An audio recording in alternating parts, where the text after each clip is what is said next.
ونعوذ بالله من شرور أنفسنا ومن سيئات أعمالنا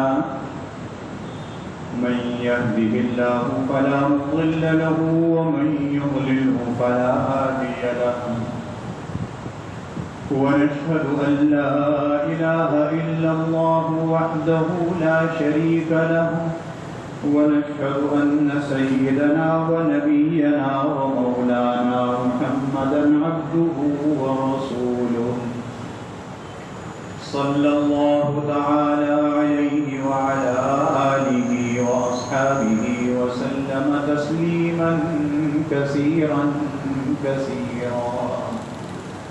أما بعد فأعوذ بالله من الشيطان الرجيم بسم الله الرحمن الرحيم يا أيها الناس كلوا مما في الأرض حلالا طيبا ولا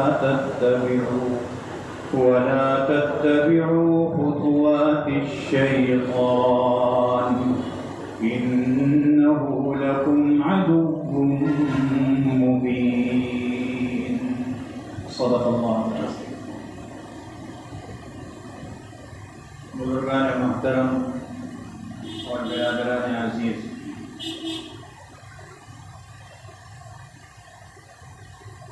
ہمارے اسلامی سال کا پہلا مہینہ محرم الحرام ختم ہو کر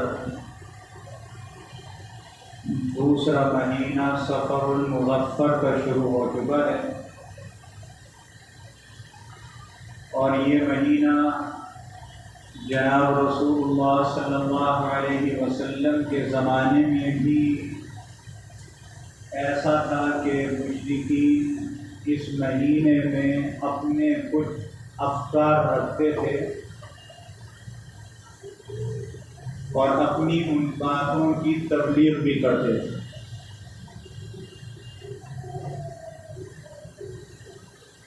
وہ اس مہینے کو محمود سمجھتے تھے، اس میں کسی کام کو کرنے، خیر کا کام ہو کرنے کا تو اس سے منع کرتے تھے، سفر کرنے سے منع کرتے تھے۔ رسول اللہ صلی اللہ علیہ وسلم نے ان کی اس فکر کی سختی سے تردید فرمائی،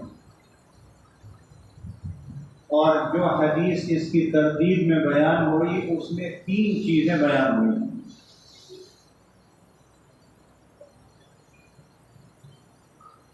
اتفاق یہ ہے کہ ہمارے ہاں بھی بہت سے لوگ جو اسلام کا کلمہ پڑھتے ہیں، بہت سے شہروں میں، بہت سے علاقوں میں، بہت سے گھرانوں میں اس مہینے کو آج بھی منحوس سمجھا جاتا ہے۔ حضور علیہ السلام اس کی تردید فرما رہے ہیں۔ میں وہ حدیث بیان کر دیتا ہوں، کسی کے ذہن میں اگر یہ خرابی ہو تو اس حدیث سے دور کر لے۔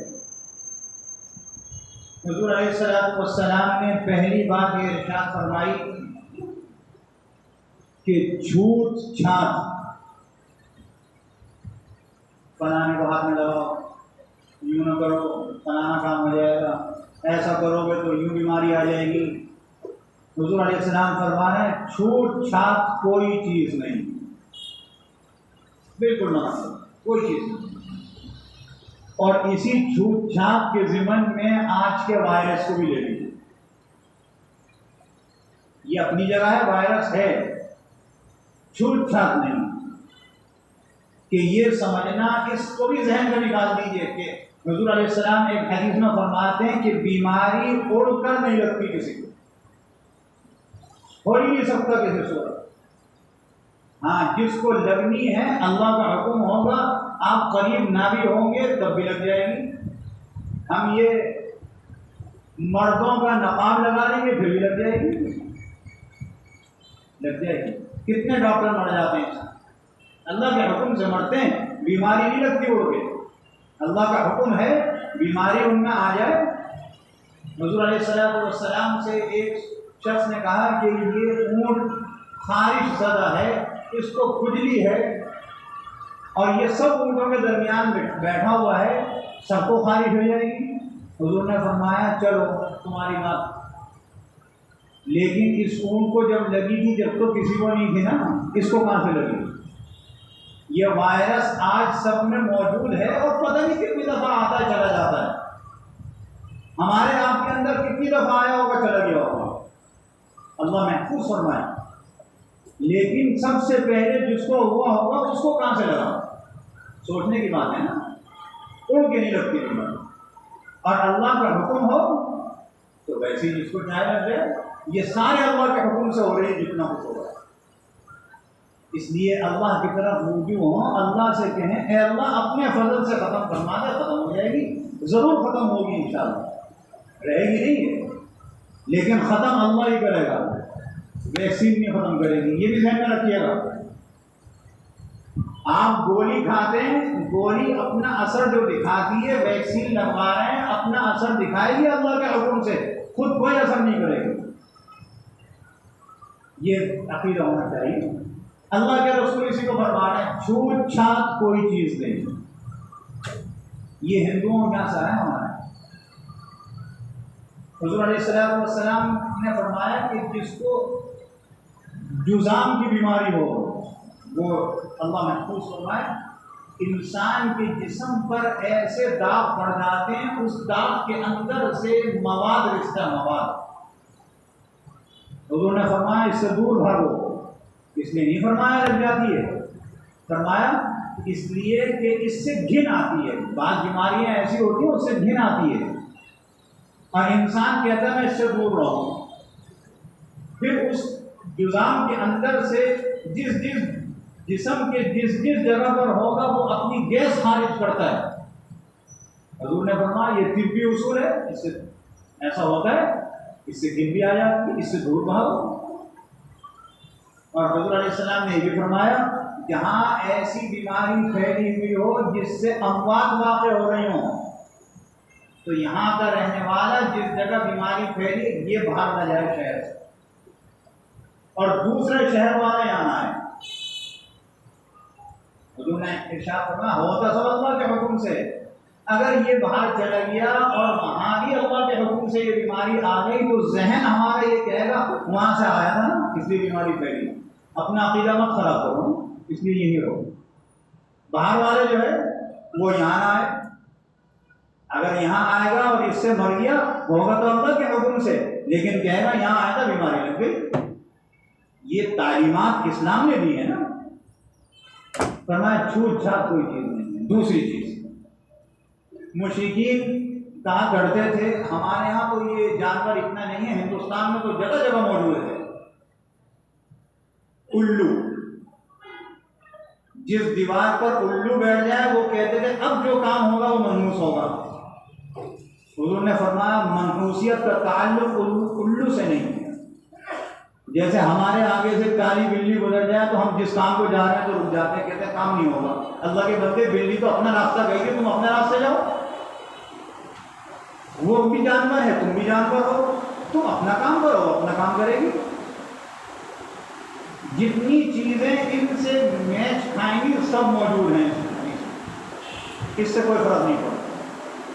تیسری چیز فرمائی حضور علیہ السلام نے سفر کا مہینہ منحوس نہیں ہے. یہ مہینہ جس میں ہم اور آپ چل رہے ہیں منحوس نہیں ہے. ابھی میں نے ایک کتاب دیکھی اس میں یہ روایت موجود ہے کہ حضرت علی رضی اللہ تعالی عنہ اور حضرت فاطمہ رضی اللہ تعالی عنہ کا نکاح جو ہے سفر کے مہینے میں ہوا. ہم تو ایسے ہو گئے ہیں کہ ہم یہ سمجھتے ہیں کہ شاید ہمارا علم حضور علیہ السلام سے صحابہ کرام سے بھی بڑھ گیا. آپ نہیں جانتے تھے منحوس ہے، آپ تو کہہ رہے ہیں منحوس نہیں ہے. ہم اس مہینے میں بعض لوگ شادیاں نہیں کرتے، بعض لوگ کوئی خیر کا کام نہیں کرتے، بعض لوگ سفر میں نہیں جاتے، پتہ نہیں کیا کیا اپنے آپ کو مشکل میں ڈال رکھا ہے. اللہ کے رسول مشکل سے نکال لیں، ہم مشکل کی طرف جاتے. حضور علیہ السلام نے منع کیا، منحوس نہیں ہے، اللہ نے بنایا ہے اور اللہ ہمارا دشمن نہیں. یہ بات ذہن میں رکھیے گا. پہلی بات ہو گئی. دوسری بات اس کی بالکل متضاد. کہاں تو یہ عقیدہ لوگوں نے گھڑ لیا کہ سفر کا مہینہ منحوس، اور کہاں وہ یہ کہتے ہیں اس کے آخری بدھ جو آئے اس میں مٹھائی تقسیم کرو. سفر کے مہینے کا آخری بدھ اس لیے وہ یہ کہتے ہیں اس لیے کہ جناب رسول اللہ صلی اللہ علیہ وسلم کو بیماری سے صحت ہوئی تھی تو کیا حضور علیہ السلام کو پوری 63 سال کی زندگی میں ایک ہی مرتبہ بیماری آئی تھی؟ اور جو باقی آئیں اور جگہ بخار چڑھا اور کچھ ہوا اور اس سے صحت یاب ہوئے، اس کی مٹھائی بھول گئے؟ عجیب لوگ۔ حضور علیہ السلام کی صحت یابی پر مٹھائی بانٹتے ہیں، خود ہی کھا جاتے ہیں۔ صحابہ کرام نے یہ عمل نہیں کیا، اور ہم صحابہ کرام سے بڑھ کر عاشق رسول ہو ہی نہیں سکتے۔ عاشق رسول تو تب بنیں گے جب ہم صحابہ کرام کے نقش قدم پر چلیں گے، ان سے بڑا عاشق کوئی نہیں۔ اس لیے اس کا تعلق اسلام سے بھی نہیں ہے، تاریخ سے بھی نہیں ہے۔ اگر اس طرح سمجھتے ہیں اور وہ یہ سمجھتے ہیں کہ اس کو ایسا کرنے سے ہمیں ثواب ملے گا، ہمیں اجر ملے گا، اللہ اس کے رسول خوش ہوگا، یہی دین کے اندر بات کو گھڑنا ہے، اور اسی گھڑی ہوئی بات کو ہمارا دین بدعت کہتا ہے۔ اللہ ہم سب کو محفوظ کرے۔ بات ہو رہی تھی حلال حرام کی، اور یہ بتلایا جا رہا تھا کہ حرام کھانے کی نحوستیں کیا کیا ہیں۔ اللہ رب العزت نیکی کے کام کی توفیق عطا نہیں فرماتا۔ حرام کھاتا ہے، حرام پہنتا ہے، حرام برتتا ہے، نیکی کی توفیق نہیں۔ نیکی کی توفیق اگر کسی وقت مل گئی تو اس میں وہ کیفیت پیدا نہیں ہوتی جو کیفیت پیدا ہونی چاہیے۔ اللہ رب العزت اس کی نحوست سے اعمال کو قبول نہیں فرماتا۔ اللہ حرام کی نحوست سے دعاؤں کو قبول نہیں فرماتا۔ اللہ اس حرام کی نحوست سے ہمارا حرام اولاد پر اس کا اثر ڈالتا ہے۔ اللہ اسی حرام کی نحوست سے جنت نہیں دیتا، جہنم میں بھیجتا ہے۔ اللہ اسی حرام کی نحوست سے خوش بھی نہیں ہوتا، اللہ کے رسول پہ خوش نہیں ہوتا۔ کتنے کام ہم ایسے کر رہے ہیں اس اپنی زندگی میں کہ حرام ہو رہا ہے اور ہمیں اس کا شعور نہیں۔ کچھ تو غلطی ہے ائمہ کرام کی، میں بھی شامل ہوں کہ ہم بتاتے نہیں، اور کچھ غلطی ہے ہماری کہ ہم پوچھتے نہیں۔ ہم نے دین سمجھا نماز روزے زکوٰۃ حج کو، باقی کو دین ہی نہیں سمجھا۔ اور کچھ غلطی یہ ہے کہ اگر بتلائی جائے تو اس پر توجہ نہیں دیتے، کہتے ہاں بس یہ مسجد کے اندر کی بات ہے، مسجد کے باہر ہم اس پر کیسے عمل کریں گے؟ تو صحابہ کیسے کرتے تھے؟ وہ بھی تو مسجد کے باہر عمل کرتے تھے۔ کتنے کام ہو رہے ہیں، مثال کے طور پر ایک دو چیزیں بتا دو۔ دیکھیے آج جمعے کا دن ہے نا، اور سورہ جمعہ میں 28ویں سپارے میں اللہ رب العزت فرماتا ہے اذا نودی للصلاة من یوم الجمعة فاسعوا الى ذکر اللہ۔ پکارنے والا جب جمعے کے وقت کو پکارے، اذان دے، تو اس اذان کے بعد اللہ کے ذکر کی طرف دوڑو، سعی کرو، کوشش کرو، جاؤ۔ وَذَرُوا الْبَيْعَ، اور اپنے کاروبار کو بند کرو، بالکل بند کرو۔ ایک بات سمجھ لیجیے، اس کا تعلق جمعے کی پہلی اذان سے ہے۔ پہلی اذان ہوئی، جو آفس میں بیٹھے ہوئے ہیں اور اپنا کام کر رہے ہیں، کاروبار ہے نا، آفس میں بیٹھے ہیں، بینک میں بیٹھے ہیں، کسی جگہ بیٹھے ہیں، جمعے کی پہلی اذان ہوئی، اپنے کام کو ختم کر دو، اللہ کی طرف ہے۔ یہ قرآن کہہ رہا ہے، جو دکان پر بیٹھا ہوا ہے، پہلی اذان ہوئی، کاروبار بند کر دیں، اللہ کی طرف جائیں۔ جو ٹھیلا لگائے ہوا بیچ رہا ہے سودا، جو پتھارا لگائے ہوا بیچ رہا ہے، جہاں جمعے کی پہلی اذان ہوئی اپنے کاروبار کو بند کرے، اللہ کی طرف جائے۔ قرآن کہہ رہا ہے نا وَذَرُوا الْبَيْعَ، کاروبار مت کرو، خرید و فروخت مت کرو۔ اور یہ بات یاد رکھیے، قرآن مجید جس کام کو منع کر دیتا ہے اور پھر ہم وہ کام کریں تو وہ حرام ہوتا ہے، حرام۔ تو ہم میں سے کتنے ہیں جو ہم جمعے کے اس احترام میں اور اللہ کے حکم میں اپنا کاروبار بند کر کے اللہ کی طرف آتے ہیں؟ بھائی آ گئے اللہ کی طرف، آپ نے کہا میں تو آ گیا نماز کے لیے، لیکن میری دکان کھلی ہوئی ہے، میرا آفس کھلا ہوا ہے، اور وہاں میں نے کہہ دیا اپنے ملازم سے میں نماز پڑھ کے آ جاؤں گا، دوسری جگہ 1:30 بجے ہوتی ہے وہاں تم چلے جانا، یہ تھوڑی کہا قرآن نے، یہ نہیں کہا۔ آپ کی مرضی، آپ جہاں جائیں نماز پڑھیں۔ تو کہاں فرماتے ہیں جس جگہ ہماری دکان ہے، جس جگہ ہمارا آفس ہے، اس محلے کی جو مسجد ہے اس میں جب جمعے کی اذان ہوگی تو ہمارا کاروبار بند ہوگا۔ اب کاروبار کرنا حرام ہے۔ جمعے کی آپ چاہے 1:30 بجے والی کو چھوڑ کر 1 بجے والی نماز پڑھنے چلے گئے اور وہاں سے آ گئے، آپ نے کہا میں نے تو پڑھ لی لیکن محلے کی مسجد میں نماز ختم نہیں ہوئی، تو آپ کاروبار نہیں کھول سکتے۔ قرآن کہہ رہا ہے جب جمعے کی نماز ختم ہو جائے فانتشروا، پھیل جاؤ زمین میں، کاروبار کرو، اللہ کا فضل تلاش کرو۔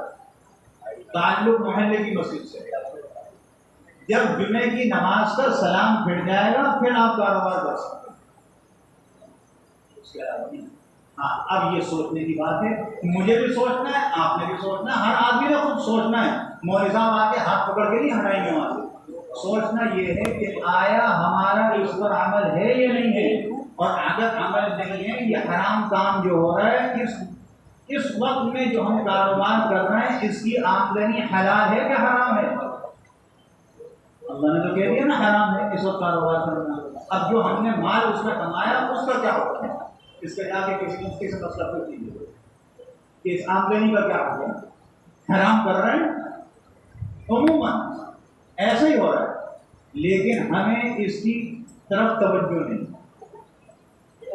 ایک بات، دوسری بات، ایک تو بیچارہ وہ ہے کاروباری پیشہ جس کے پاس ٹھیا نہیں ہے، دکان نہیں، ظاہر ہے وہ کسی سڑک کے کسی کنارے پہ بیٹھ جاتا ہے، اپنا کام کرتا ہے۔ یہ جمعے کا حکم لاگو تو اس کے اوپر بھی ہوگا، لیکن اس کے علاوہ کی بات ہو رہی ہے۔ وہ فٹ پاتھ پہ بیٹھا ہوا بیچ رہا ہے، اس کے لیے حکم یہ راستہ چھوڑے چلنے والے کے لیے، لیکن جس کی دکان ہے، جس کا ٹھیا ہے، اپنی دکان سے پھر باہر نکلتا ہے آدھی فٹ پاتھ، پوری فٹ پاتھ، پونی فٹ پاتھ، چاہے ایک بارش نکل رہا ہے، کیوں نکل رہا ہے؟ یہ تو حرام کام کر رہا ہے۔ آپ دیکھ لیجیے یہی ہو رہا ہے، سارے مارکیٹوں میں آپ چلے جائیے، دکان موجود ہے پھر اپنی دکان اٹھا کے شوکیس باہر نکالتا ہے، حرام کام تو ہو رہا ہے، ہمیں شعور نہیں ہے اس کا، ہم اس کی طرف توجہ نہیں کر رہے کہ ہمارے اس عمل سے وہ جو پیدل چلنے والا ہے اس کو کتنی تکلیف ہو رہی ہے، حرام کام کر رہے ہیں۔ اب یہ مفتی سے پوچھیے جا کے کہ ہم حرام کام کر رہے ہیں، اپنی دکان سے باہر نکل کر بیٹھ رہے ہیں اور پھر وہاں سے روزی بھی کما رہے ہیں، آیا یہ جو مال ہمارے پاس آ رہا ہے یہ حلال ہے کہ حرام ہے؟ یہ مفتی سے پوچھیے جا، حرام کام ہم کر رہے ہیں۔ تو فرماتے ہیں ہم اپنی دکان کا بورڈ ایسے لگاتے ہیں کہ اگر راستہ چلنے والے کے سر پر لگتا ہے، ہماری دکان میں کچھ ایسی چیزیں فروخت ہوتی ہیں کہ ہم اس کو باہر لٹکا دیتے ہیں دکان سے، پن سے، رسی سے، تاکہ نظر آئے چلنے والے ہمارے پاس یہ بھی ملتا ہے۔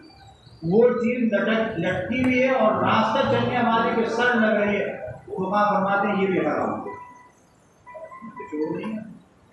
ہم لگا رہے ہیں، سب کام کر رہے ہیں، کسی کو کہو تم نے بورڈ اتنا لگایا، کہتے تم اندھے ہو، تمہیں نظر نہیں آ رہا، جھک کے چلو، یہ نہیں پتا کہ میں حرام کر رہا ہوں، حرام کام تو کر رہے ہیں۔ تو آیا یہ جو حرام کام کر کے ہم روزی کما رہے ہیں، اس کی آمدنی حلال ہے کہ حرام؟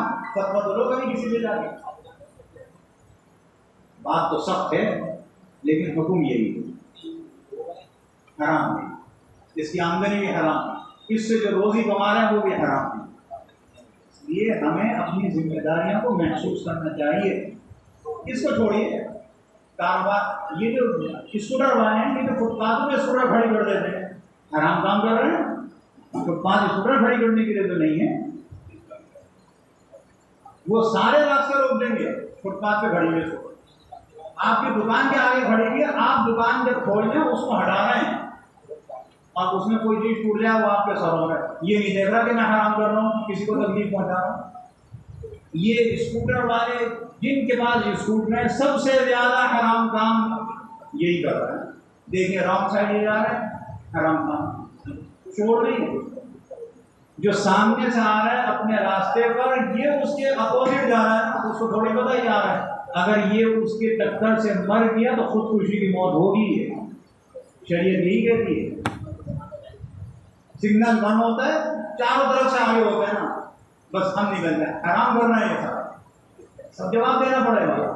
یہ جو ٹریفک کا نظام ہے یہ ہمارے آپ کے فائدے کے لیے بنا ہے تاکہ ہماری جان محفوظ ہے. جان کے مالک تو ہم نہیں ہیں نا، جان کا مالک تو اللہ ہے. یہ 6 فٹ کا بدن اللہ نے آپ کو امانت دیا ہے. یہی وجہ ہے نا، ہاتھ کٹ جاتا ہے تو ہم اس پہ وہ باندھتے ہیں پٹی. کیوں باندھتے ہیں؟ تاکہ یہ صحیح ہو جائے. دانا نکل آتا ہے تو اس کا ہم مرہم لگاتے ہیں. کیوں؟ چھوڑ دو اسے، اللہ کا حکم ہے ایسا کرو. کیوں؟ اس لیے تاکہ ہمارا جسم صحیح ہو جائے. یہ امانت تو اس کی ہے اور ہم خیانت کر رہے ہیں. اور جہاں خیانت ہوئی وہیں حرام ہوتا ہے. خیانت ہونے سے تو حرام ہوتا ہے. اس کو نہیں سوچتے. کتنے کام ہم ایسے کر رہے ہیں جو حرام کر رہے ہیں. رہتے گھر میں ہمارے گھر سے پانی ڈبک رہا ہے، نیچے والے کو تکلیف ہو رہی ہے. وہ نیچے والا ہم سے کہہ رہا ہے تمہاری ذات سے یہ تکلیف ہو رہی ہے. کہہ رہے ہمیں تو نہیں ہے، تم کرا لو. ٹھیک، شرم دنیا بھی کہتے ہوئے حرام کام کر رہا ہے. تکلیف آپ کی ذات سے پہنچ رہی ہے. آپ کے یہاں سے باتھ روم سے پانی ٹپک رہا ہے، دوسرے کے گھر میں ٹپک رہا ہے، کسی کی دکان میں ٹپک رہا ہے. وہ آپ سے کہہ رہا ہے، وہ کہتا ہے آپ کو تکلیف آپ کراؤ. اچھا کرا لیا، تکلیف تو تھی کرائے گا، اس کا مال خراب ہو رہا ہے. پھر یہ بھی کہتا ہے کہ جیسا میرا باتھ روم توڑتا ویسے ہی بنوا کے دو. دوسرا حرام. ابھی جو باتھ روم ماں سے بنوا رہا ہے اس کے پیسے سے، اس کو برت تو رہا ہے نا، حق موت تو رہا ہے نا، جا کے حرام تو کر رہا ہے. سوچا تو نہیں ہم کیا کرتے ہیں. ہماری ذات سے دوسرے کو تکلیف ہوگی، تکلیف دور کرنا جس کی ذات سے ہو رہی ہے اسی کی ذمہ داری ہے. شرعاً، اخلاقاً، قانوناً، ہر طرح سے. لیکن ہمارا اپنا قانون ہے اور شریعت تو ہم چاہتے ہی خود بھی نہیں چاہتے. اگر شریعت آ جائے گی تو ہمارے جتنے سارے یہ جتنے حکمران ہیں سب یہاں پڑے ہوں گے. کسی کا پاؤں پڑا ہوا ہوگا، کسی کی گردن ہو گئی. حرام کام بھائی ہم کر رہے ہیں سارے. سوچنا یہ ہے کہ اس حرام سے کیسے چھٹکارا اسی طرح ہوگا. اس کو چھوڑ دو، بس جیسا بھی ہو، کتنی تکلیف ہو چھوڑ دو. آج تکلیف ہوگی کل راحت ملے گی. یہ چند باتیں عرض کی گئی، باقی انشاءاللہ آئندے بھی میں عرض کیا جائے گا. اللہ رب العزت مجھے آپ کو سب کو عمل کی توفیق عطا فرمائے. وآخر دعوانا الحمدللہ رب العالمین.